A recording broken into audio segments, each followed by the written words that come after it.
الحمد لله والصلاة والسلام على رسول الله. أما بعد فأعوذ بالله من الشيطان الرجيم. بسم الله الرحمن الرحيم.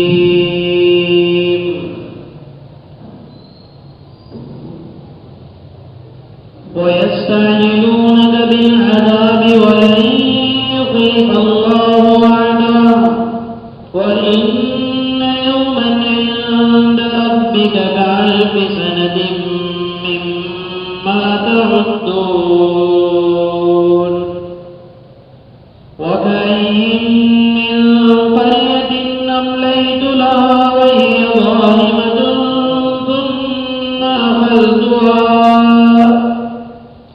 ثم أخذتها إلي المصير. قل يا أيها الناس إنما أنا لكم نذير مبين. فالذين آمنوا وعملوا الصالحات لهم مغفرة ورزق كريم. والذين سعوا في آياتنا معاجزين أولئك أصحاب الجحيم.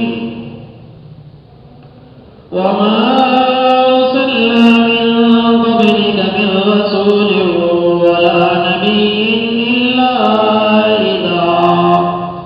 إذا تمنى ألقى الشيطان في أمنيته فينسخ الله ما يلقي الشيطان ثم يحكم الله آياته والله عليم حكيم.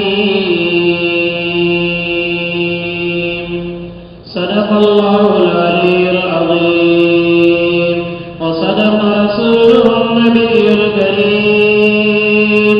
ونحن على ذلك لمن الشاهدين والشاكرين والحمد لله رب العالمين.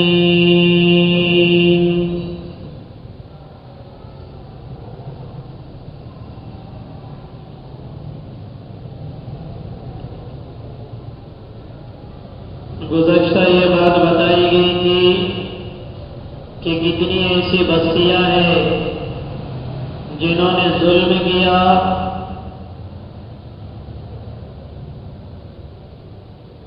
اللہ نے ان کو کیفر کی رفتار تک اس وقت پہنچایا جب انہوں نے اللہ کی نافرمانی حد سے زیادہ کی، اللہ کے نبی کی دعوت کو ٹھکرایا. جب اللہ رب العزت نے ان کو برباد کرنا چاہا تو انبیاء علیہ السلام کے ذریعے انہیں یہ بات بتا دی. اور پھر قریش مکہ سے اللہ پاک نے فرمایا ذرا جا کر دیکھو ان بستیوں کو، علی عروشہا چھتوں کے بل گرے ہیں، کچھ ایسے ہیں وبئر معطلہ بالکل ویران کنویں ہیں، وقصر مشید مضبوط چونا قلعے لگائے ہوئے، بڑے بڑے محلات بنائے ہوئے جو آج بھی مدینہ منورہ سے 400 کلومیٹر دوری پر یہ سارے کے سارے موجود ہیں. اللہ پاک نے فرمایا فلم یسیروا فی الارض، ذرا زمین میں چلو پھرو تو سمجھ میں آئے گا. اگر دل ہے تو قبول کر لیں گے، کان سننے کے لیے ہے تو اطاعت کر لیں گے، آنکھیں دیکھنے کے لیے ہے، نشان عبرت کے لیے. ورنہ یہ آنکھیں تو ساری دنیا کی ہے، دل کی آنکھیں ہیں جو عبرت کے لیے ہو. جب اللہ کے نبی نے یہ باتیں بتاتے سناتے تو یہ کہتے کہ بتاؤ اللہ کا وعدہ کب آئے گا، کہ اللہ کا عذاب آئے گا. جلدی مچاتے. تب آگے اللہ پاک نے فرمایا وَيَسْتَعْجِلُونَكَ بِالْعَذَابِ، اور اے بے ایمان آپ سے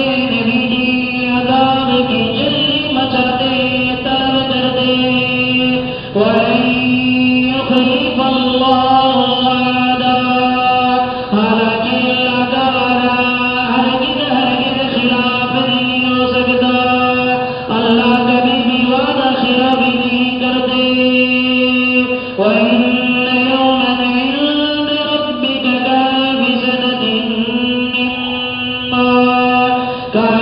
سَنَةٍ مِّمَّا تَعُدُّونَ۔ اللہ کا وعدہ سچا ہے، یقینی ہے۔ ہاں، کسی وجہ سے اگر تاخیر ہو جائے تو یہ اللہ کا رحم ہے، ورنہ چاہے تو اللہ دنیا میں پکڑ دے۔ قریش مکہ کو جو اللہ نے بدر میں پکڑ کے بتایا، دنیا میں بھی اللہ نے وعدہ پورا کیا، اور میدان قیامت میں اللہ وعدہ پورا کریں گے۔ اسے قیامت کے دن کے بارے میں فرمایا، یوم عند ربک کألف سنۃ مما تعدون، کہ 1000 سال کا میدان قیامت میں ایک دن 1000 سال کا ہوگا۔ کتنے سال کا؟ 1000 سال کا ایک دن۔ اور بعض روایتوں میں 50,000، اور قرآن کی دوسری آیتوں میں 50,000 سنہ۔ ایک دن قیامت کا 50,000 سال کے برابر ہوگا۔ ایک دن دنیا کے سائنس کے رکھنے والے کہتے ہیں کہ اس دھرتی کو پیدا ہو کر 25,000 سال سے زیادہ ہو گئے، اور اللہ کے قیامت کا ایک دن 50,000 سال سے زیادہ ہوگا۔ اور یہاں اللہ کہہ رہے ہیں 1000 سال کے برابر۔ ذرا کبھی تنہائی میں بیٹھ کے سوچیں ہم، چہرے پہ رضائی اوڑھ کے کبھی سوچیں ہم کہ آج کے 1000 سال اور قیامت کا ایک دن، اور بعض قرآنی آیات میں ہے 50,000 سال۔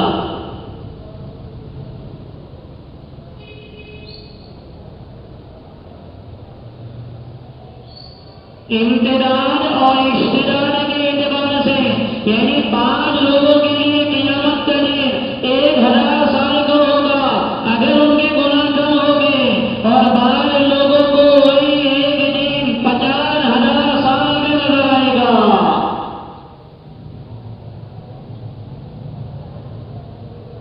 روایتوں میں آتا ہے کہ پوچھا گیا، یا رسول اللہ اتنا سال کیسے لگے گا؟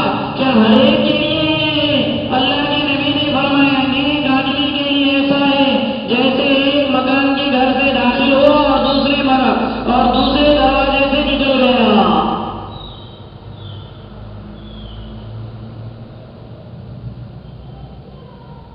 ان لوگوں کے بارے میں اللہ یہ کہہ رہے تم یہ نہ سمجھنا کہ تم اللہ سے چھوٹ جائیں گے میدان قیامت میں۔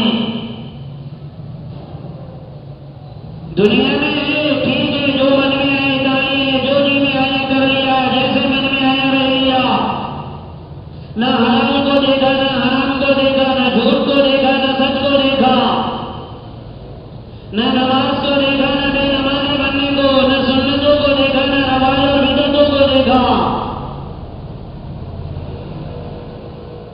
لیکن جب میدان قیامت میں سب کی پیشی ہوگی تب تو سمجھ میں آ جائے گا۔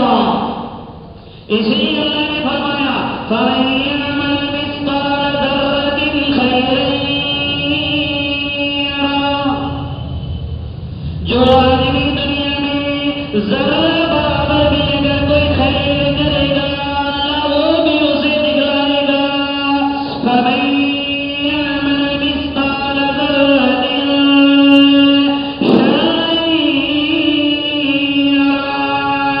رتی برابر بھی اگر کسی نے کوئی جرم کیا ہوگا وہ میدان قیامت میں اس جرم کو ضرور بھی ضرور دیکھے گا۔ جب اللہ سے اس کا پورا دفتر بتائیں گے تو بندہ کہے گا مالی هذا الکتاب، ارے اس رجسٹر کو کیا ہو گیا، اس کتاب کو کیا ہو گیا، لا یغادر صغیرۃ ولا کبیرۃ الا احصاها، اس نے نہ چھوٹا گناہ چھوڑا ہے نہ اس نے بڑا گناہ چھوڑا ہے۔ یہاں تو نظر آتا ہے بھائی نے نہیں دیکھا، باپ نے نہیں دیکھا، ماں نے نہیں دیکھے، میرے کئی بھائی آدمی نے نہیں دیکھا، یہ دنیا میں نظر آتا ہے۔ جب ہمارا دفتر رجسٹر کھولے گا تو صاف دودھ کا دودھ اور پانی کا پانی ہوگا۔ اندھیرے میں کیا کیا، اجالے میں کیا کیا، لوگوں کے سامنے کیا کیا، لوگوں کے سامنے، لوگوں کے پیچھے کیا کیا۔ اور بھی اللہ پاک فرمائے وَكَأَيِّن مِّن قَرْيَةٍ أَمْلَيْتُ لَهَا، ارے جن بستیوں کو، کتنی ایسی بستیاں ہیں جنہوں نے میری نافرمانی کی، لیکن میں انہیں مہلت دیتا رہا، مہلت دیتا رہا، مہلت دیتا رہا۔ أَمْلَيْتُ لَهَا، جبکہ وہ وہی ظالمہ ظالم تھی، اللہ کی نافرمانی کرتی تھی،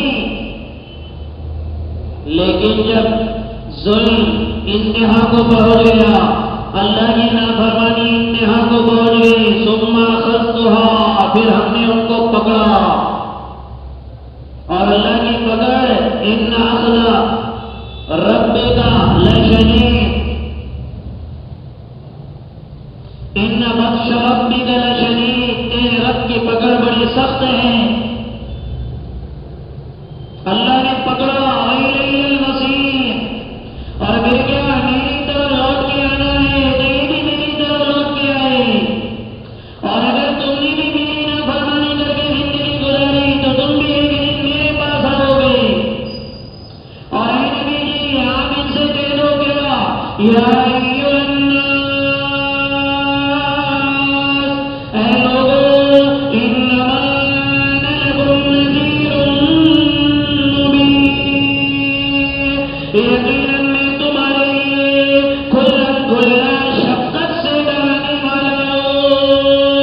فالذین آمنوا وعملوا الصالحات، یہ وہ کیا ہے جو لوگ ایمان لا کر ہمارے صالحات جنہوں نے کیا، لہم مغفرۃ ورزق کریم،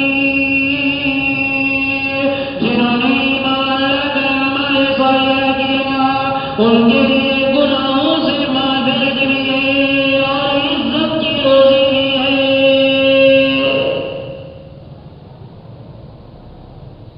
اس لیے عمل صالح پر اللہ روزی عزت کی دیتا ہے، اور جو لوگ ایمان نہ لائے یا پھر ایمان تو لائے لیکن عمل صالح نہ کرے تو اللہ روزی تو دیتا ہے لیکن ذلت کی دیتا ہے۔ اور یہ آپ آزما لو، ہماری روزی روٹی میں کبھی کوئی موقع پر ذلت اگر نظر آنا شروع ہو جائے، سمجھ جانا میرے اعمال میں کمزوری آ گئی، ورنہ اللہ کا وعدہ ہے تم اعمال صالحہ کرو تمہیں عزت کی روزی دوں گا، اور دنیا میں، اور اگر رزق کریم سے مراد آخرت ہے تو آخرت میں جنت ہی جنت ہے، اور وہاں تو عزت ہی عزت ہے، ہر طرف سے سلامن سلامن کی گونج ہے۔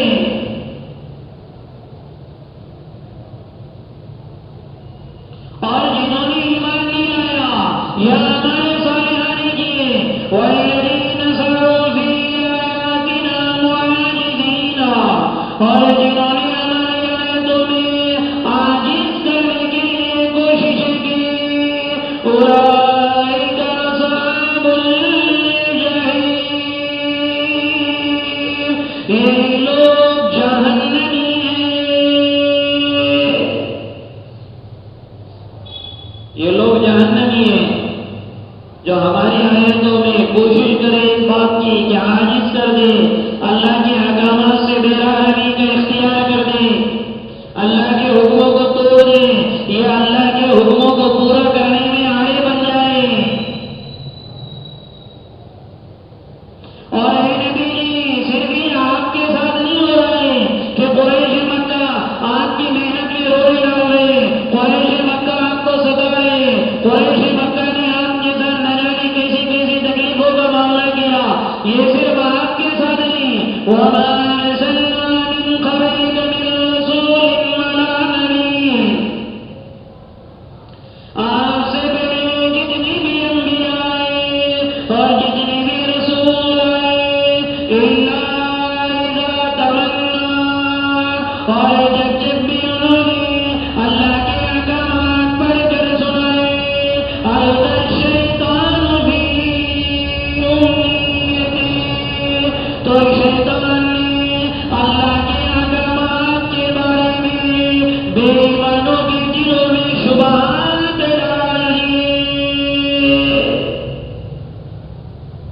سب کے ساتھ پہلے بھی ہوا ہے، آج بھی ہو رہا ہے اور قیامت تک ہوگا۔ اللہ کے احکامات جب بھی بیان کیے جاتے ہیں یا جائیں گے تو شیطان شبہات ڈالتا ہے دلوں میں۔ اس لیے آپ دیکھو، سنت کو پکڑ لو کہ مجھے یہ سنت پہ عمل کرنا ہے، مجھے یہ سنت بولنا ہے۔ آپ فرائض کو پکڑ لو کہ یہ اللہ کا حکم مجھے بھی عمل کرنا ہے اور اسے بولنا بھی ہے۔ جب آپ بولیں گے 10 لوگوں میں 2 لوگ تو ایسے ہوں گے جن کے شیطان شبہات ڈال دے گا دلوں میں، یا یہ بھی کہ اللہ کا حکم ہو سکتا ہے کہ مجھے نہیں معلوم، کیا مجھے نہیں پتا، یہ بھی شیطان یہ بتائے گا۔ ارے لوگوں کی وجہ سے ہر سنت پہ عمل کرنا ضروری تھوڑی ہوتا ہے۔ رسم رواج لوگ پرانے اور یہ ایسا ہے اور یہ ایسا ہے اور یہ کرنا پڑتا ہے۔ اور اگر ایمان والے نہیں بے ایمان ہے تو ان کو جتنے بھی قرآن کی آیتیں پڑھ کر سنو شبہات ڈالے گا۔ جیسے جہاد کا مسئلہ ہے، جو قرآن کی آیت ہے، جو کر رہے پہلے دعوت دینا ہے، پھر نہ مانے تو صلح کرنا ہے، پھر بھی نہ مانے تو جزیہ ڈالنا ہے، پھر بھی نہ مانے تو بعد میں ہے۔ لیکن آنے کے زمانے میں بے ایمانوں کو اللہ نے جب یہ آیتیں سنتی ہیں تو شیطان یہ کہتے ہیں کہ دیکھو دیکھو دیکھو مسلمان فساد کی باتیں کرتے ہیں، نعوذ باللہ، دہشت گردی کی باتیں کرتے ہیں۔ تو چاہے بے ایمان ہو چاہے ایمان والا ہو، اور بہت سے تو اللہ معاف کرے اللہ معاف کرے، دنیا میں ایسے مسلمان ہوتے ہیں جن کو شیطان ایسے شبہات میں ڈال دیتا ہے کہ وہ اللہ کے احکامات میں بھی اپنی رائے ڈالنا شروع کر دیتے ہیں۔ کتنے ایسے لوگ ہیں، بعض ہیرو، مسلمان ہیرو نے کیا کہا، یہ 5 وقت کیا نمازیں پڑھنا ہے، فجر کو جانے کا، ظہر کو جانے کا، پھر عصر، پھر مغرب، پھر عشاء۔ یہ ہندوؤں کی طرح ایک مرتبہ صبح صبح مندر میں جاؤ نہ کو جاؤ کوئی بات نہیں، کم سے کم سارے کے سارے مسلمانوں کی نمازیں نعوذ باللہ ایک ہی وقت میں صبح صبح طے کر دو، بعد میں پورا دن چھٹی دے دو۔ یہ مسلمان ہیرو نے کہا۔ مسلمان عورتیں کہیں گے، مسلمان عورتیں کہیں گے یہ کیا پردے میں جگہ میں رہنا، بھائی جینس پہن لگا دو، ٹی شرٹ پہن لو، تھوڑا سا سر کو ڈھانپ لو، ختم ہو گیا پردہ۔ جن کی طبیعتیں شیطانی بن گئی ہے وہی گور گور کر دیکھتے ہیں ہم کیسے بھی رہو، یہ تو تمہاری نگاہوں کا کمال ہے۔ حالانکہ ان بدبختوں کو پتہ نہیں کسی کی نگاہ پاک رہو یا صاف رہو، پردے کا حکم ہے۔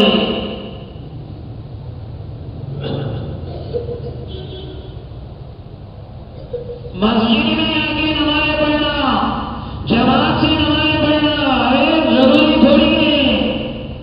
تو بعض مرتبہ ایمان والوں کے اندر بھی شبہ، جیسے مسجدوں کو آباد کرنا، یہ اللہ کا حکم ہے قرآن میں۔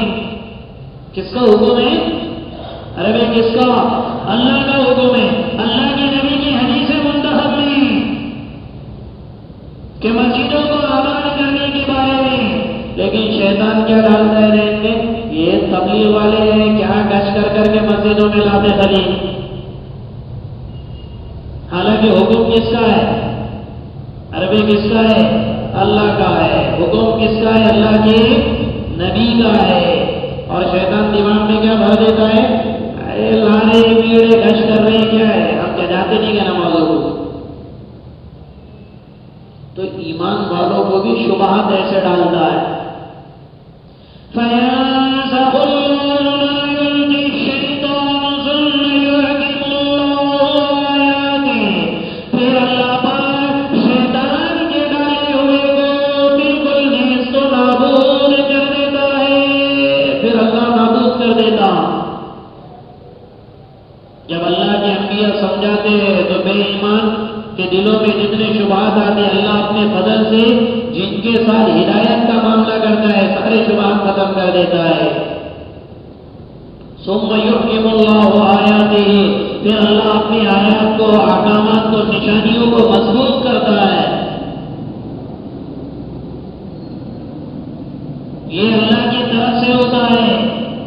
اس لیے آپ دیکھو بار مرتبہ کتنے ایسے لوگ ہوتے ہیں جو نمازی تو ہوتے ہیں، مسجدوں کو آباد کرنے والے نہیں ہوتے، کتنے ایسے لوگ ہوتے ہیں جو دیندار تو سمجھے جاتے ہیں لیکن رسم و رواجوں کو چھوڑنے کے در پہ نہیں ہوتے، کتنے ایسے لوگ ہوتے ہیں جو سالوں گنتی سے نمازی ہوتے ہیں لیکن سنتوں کے جنازے نکالنے والے ہوتے ہیں، بعض لوگ ایسے ہوتے ہیں جو بے دین ہوتے ہیں، بد دین ہوتے ہیں، لیکن جیسے ہی اللہ ان کو ہدایت پر لا لیتا تو 2 سالوں گنتی سے نمازوں پر آتے، یہ مہینے بھر کے نمازی سے بھی سنتیں زندہ کرنے والا بن جاتا،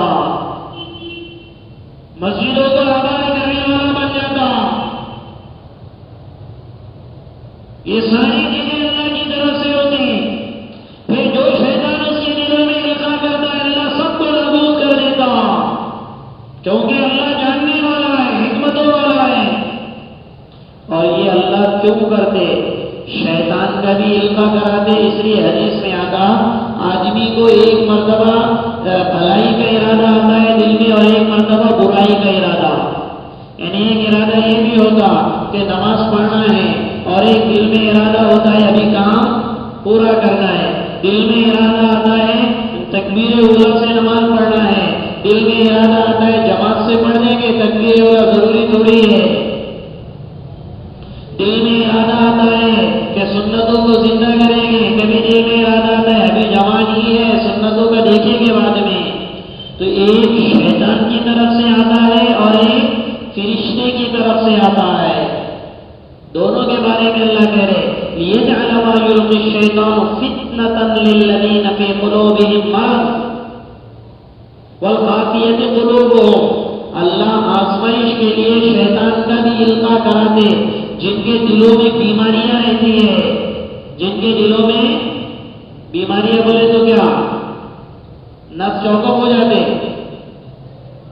ارے دل میں بیماری کا مراد نفس چوکپ ہونا نہیں، دل کی بیماریاں، جن کے دلوں میں بیماریاں ہوتی ہیں کفر کی، نفاق کی، فسق و فجور کی، والقاسیۃ قلوبہم، اور جن کے قلوب، جن کے دل سخت ہو گئے دنیا کی محبت کی وجہ سے، اللہ ان کو آزماتے ہیں، ورنہ جن کے قلوب میں بیماری نہیں ہے اور جن کے دل مطمئن ہے، نفس مطمئنہ ہے اور وہ ان کے دل میں صرف اللہ ہی اللہ ہے، تو ان کے صرف خیر ہی کی سوچتی ہے، وہ صرف خیر میں ہی آگے بڑھتے ہیں، اور جن کے دلوں میں مرض آ جاتا ہے ان کو شیطان کا بھی القاء ہوتا ہے اور فرشتے کا بھی القاء ہوتا ہے، یہ آزمائش ہوتی ہے، کشمکش ہوتی ہے۔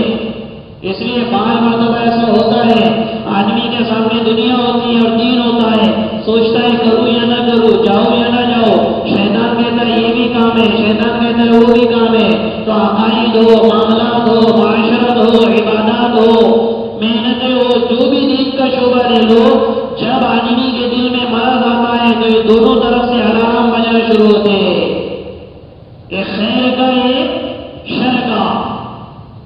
یہ آزمائش ہوتی ہے اللہ کی طرف سے، فتنہ عربی میں آزمائش کو کہتے ہیں، فتنہ عربی میں آزمائش کو کہتے ہیں، کہ آزمائش ہوتی ہے کہ خیر کی طرف جھکے گا یا شر کی طرف، اور جب بھی آدمی اس میں کامیاب ہو جائے شر کو چھوڑ دے اور خیر پر عمل کرنا شروع کر دے، ایک وقت آتا اللہ رب العزت اس کو خیر کا ہی داعی بنا دیتے ہیں، وہ ہمیشہ خیر کی طرف جاتا ہے، اس کی زبان سے جملے بھی نکلتے تو خیر کے، اس کے قدم اٹھتے بھی تو خیر کی طرح، اس کے کان سنتے بھی ہیں خیر کی باتیں، اس کی آنکھ دیکھتی بھی ہے تو خیر کی باتیں، اس کا دل سوچتا بھی ہے تو خیر ہی سوچتا ہے۔ یہ کب ہوتا؟ جب رحمان شیطان کی کشمکش میں ہم رحمان کی طرف قدم بڑھاتے ہیں، یہ آزمائش ہوتی ہے۔ اور پھر بھی اگر کوئی ظالم بن جائے، یعنی کیا مطلب؟ فرشتے اور رحمان کی بات کو چھوڑ دے اور کس پر عمل کرے؟ وَإِنَّ الظَّالِمِينَ لَفِي شِقَاقٍ بَعِيدٍ، اور یقیناً ظالم لوگ دور کی مخالفت میں پڑ جاتے کیونکہ پھر شر پہ عمل کرتے، تو پھر عمل کرتے کرتے کرتے کرتے اللہ کی نگاہ میں ظالم بن جاتے ہیں، اور ظالم شقاق من بعید، دور کی مخالفت میں پڑھتے کہ ان کا قریب آنا بھی مشکل ہو جاتا. جیسے باپ اپنے بیٹے کو سمجھاتے ہوئے کہتا بیٹا وہ نہ کر، بیٹا وہ نہ کر، بیٹا وہ نہ کر، ورنہ تو ان کاموں میں اتنے دور نکل جائے گا کہ تجھے واپس آنا مشکل ہو جائے گا. اللہ کہہ رہے وَإِنَّ الظَّالِمِينَ لَفِي شِقَاقٍ بَعِيدٍ. شر میں عمل کرتے کرتے آدمی اتنا بڑا ظالم بن جاتا ہے کہ اس کو خیر کی طرف آنا تو بہت دور کی بات بن جاتی ہے. اس لیے جب بھی اس طرح کا علم ہو تو عمل خیر پر کرے. جب بھی اس طرح کا علم ہو، شر کی بھی بات ہو، خیر کی بھی بات ہو، دنیا کی بھی بات ہو، دین کی بھی بات ہو، مال کی بات ہو، اعمال کی بات ہو، مخلوق کی بات ہو، خالق کی بات ہو، مقدم خالق کو رکھو، آخرت کو رکھو، اعمال کو رکھو، آخرت کو رکھو. پھر ایک وقت آئے گا ہمارا نفس، ہمارا دل ہمیشہ خیر کی طرف جائے گا. اور یہ اس لیے بھی اللہ آزمائش کر دے وَلِيَعْلَمَ الَّذِينَ أُوتُوا الْعِلْمَ أَنَّهُ الْحَقُّ مِن رَّبِّهِمْ. آزمائش اللہ اسی لیے بھی کر دے تاکہ علم والے جانے کہ یہ جو خیر پر جا رہے تم حق پر جا رہے ہو، یہ تیرے رب کی طرف سے آتے ہیں. فَيُؤْمِنُوا بِهِ، پھر وہ اس پر ایمان لا لیتے ہیں. فَتُخْبِتُ لَهُ قُلُوبُهُمْ، ان کے قلوب اس کے لیے جھک جاتے ہیں. کیونکہ خیر پر آدمی جب مجاہدہ کرتا ہے نا، مجاہدہ کرنے کے بعد جیسے ایک مثال کے طور پہ موٹر گاڑی کا میکینک جو ہوتا ہے، پہلے جب وہ گیریج کرنے کے لیے کیا کرتا ہے، جب سیکھتا ہے تو مجاہدہ کرنا پڑتا، یہ کھول کے دے، وہ کھول کے دے، پھر فالٹ سمجھنے کے لیے مشینیں کھول، یہ کھول، وہ کھول، سارا ہونے کے بعد جب بار بار وہ ہوتا ہے تو پھر کیا کہتا ہے وہ، میں گاڑی کی سیٹ پر بیٹھتا ہوں تو گاڑی کا فالٹ پہچان لیتا ہوں. ارے ہوتے نہیں ہوتے ایسے ڈرائیور، ایسے میکینک، تو ماں پیٹ سے ویسے ہوتے، گاڑی میں بٹھا کے سمجھ میں آتا. مجاہدے کے بعد، محنت کے بعد جب یہ کشمکش ہوتی ہے نا، خیر یہ جو اللہ والے بنتے ہیں تو یہ مجاہدے سے بنتے ہیں، ایسے نہیں بنتے. میں میری خواہش میں عمل کرتا اور وہی میری عمر کا ایک آدمی اللہ کے دین پر عمل کرتا ہے، پھر میں میری عمر پہ 50 سال میں پہنچتا اور وہ 20 سال سے مجاہدہ کرتے کرتے وہ بھی 50 سال میں پہنچتا، تو اللہ اس کی دنیا الگ بنا دیتے، میری دنیا الگ بنا دیتے. کیونکہ میں نے دن رات 20 سال میں خواہش میں عمل کیا اور وہ اللہ والے نے 20 سال تک ہمیشہ اپنے خواہش کو دبایا. تو فرق ہوگا یا نہیں ہوگا؟ دنیا جھک کے سلام کرے گی، عزتوں کے معیار پر اللہ پہنچائے گا، اور نہ کرے گی کچھ نہیں، جو من میں آیا کھا لیا، جو من میں آیا پہن لیے، جب جی میں آیا جو جی میں آیا، کرنے کے کام چھوڑ دیے، نہیں کرنے کے کام کر دیے، اور پھر کہے گے کہ بھائی ہماری دعائیں قبول نہیں ہوتی. کیسے قبول کرے گا اللہ؟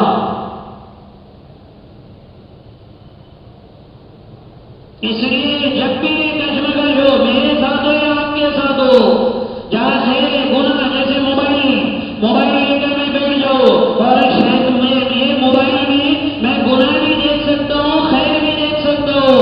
اپنے میں خیال آ رہا ہے چلو گناہ دیکھو، چلو اب فوراً اس میں یہ بھی خیال آتا ہے دیکھے گا تو آنکھ کا گناہ،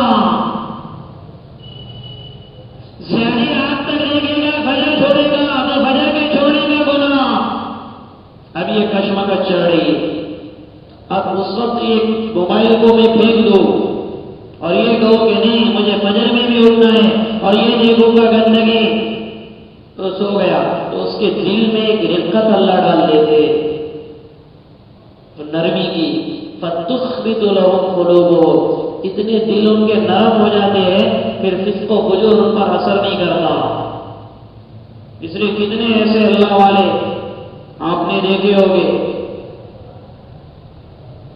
جو اپنی نگاہوں کی حفاظت کرنا ان کے لیے چٹکیوں کا کھیل ہوتا، ورنہ اللہ معاف کرے، نگاہ کی حفاظت کرنا یہ کوئی جوگ نہیں ہے. اچھوں کی تصویر کے دانے پھسل جاتے، بڑی 2000 تصویر کے دانے بھی پھسل جاتے اس میں. 100 دانے کی تصویر نہیں، کتنے دانے کی؟ 2000 دانوں کی تصویر بھی پھسل جاتی ہے جب کوئی غیر محرم سامنے آ جائے. مجاہدہ ہوتا ہے تو اللہ محرم غیر محرم برابر کر دیتے. یہ محنت مجاہدے. مولانا قاری جمیل صاحب کہتے نا کہ اگر کوئی غیر محرم لڑکی بھی اگر میرے سامنے آئی تو واللہ میرے دل میں کبھی ایسا اثر نہیں ہوتا.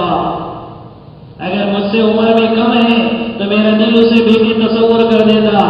مجھ سے عمر میں بڑی آ جائے تو میرا دل اس کو ماں تصور کر دیتا. میرے عمر میں آ جائے تو میرا دل اسے بہن تصور کر دیتا. یہ ایسے نہیں ہوتا. بہت مجاہدہ کرنا پڑتا ہے، رونا پڑتا ہے، دھونا پڑتا ہے. شیطان اور رحمان کی کشمکش میں شیطان کو چھوڑ کر رحمان کو چننا پڑتا ہے. ہر چیز درگاہ سے ڈھانو یا قریب کرنے والے ہمیشہ برباد ہوئے.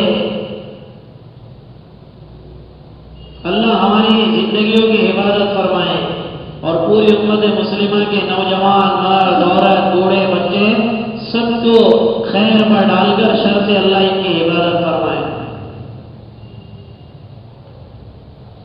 بسم اللہ الرحمن الرحیم. اللهم لك الحمد كله ولك الشكر كله ولك الثناء كله ولك الملك كله ولك الخلق كله وإليك يرجع الأمر كله بيدك الخير كله إنك على كل شيء قدير.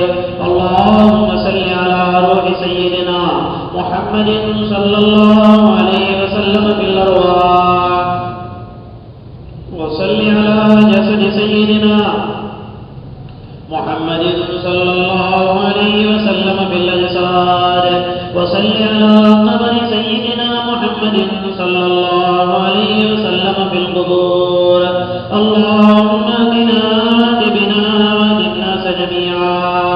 اللهم اكفنا بحلالك عن حرامك وأغننا بفضلك عمن سواك. اللهم إنا مراشد أمورنا وأعذنا من شرور نفوسنا من سيئات أعمالنا. اللهم إنا نعوذ بك من الفتن ما ظهر منها وما بطن. وصلى الله تعالى على خير خلقه محمد وعلى آله وصحبه